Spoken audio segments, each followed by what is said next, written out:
Hello दोस्तों, पीके point में खुशामदीद। आज हम बात करेंगे एक बहुत अहम मौजू पर जो हमारी माशरत के लिए बहुत अहम है। क्या आप कभी सोचते हैं कि तालीमी निज़ाम की क्या हालत है? क्या हमें इस तालीमी बहरान का मतला होना चाहिए? आइए इस मौजू पर बात करते हैं।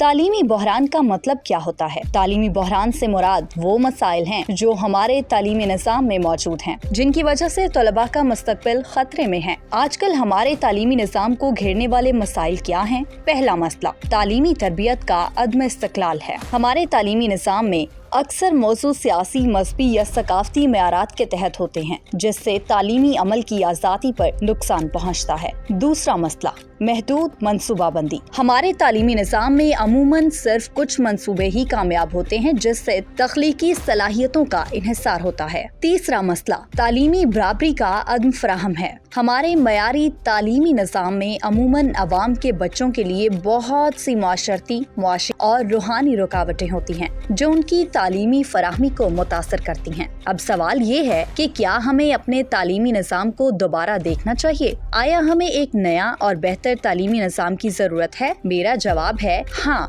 हमें अपने तालीमी निज़ाम को दोबारा देखना चाहिए। हमें एक तालीमी निज़ाम की जरूरत है जो इंसाफ, इम्कानात और तरक्की की फराहमी को मद्देनजर रखता हो। आखिर में ये मालूमाती वीडियो आपको कैसी लगी? क्या आप भी अपने तालीमी निज़ाम की बहरानी हालत पर गौर कर रहे हैं? हमें अपने निज़ाम में इस्लाहात की जरूरत है। आपके ख्यालात हमेशा की तरह हमें बताएंगे। इस वीडियो को क्लिक करें।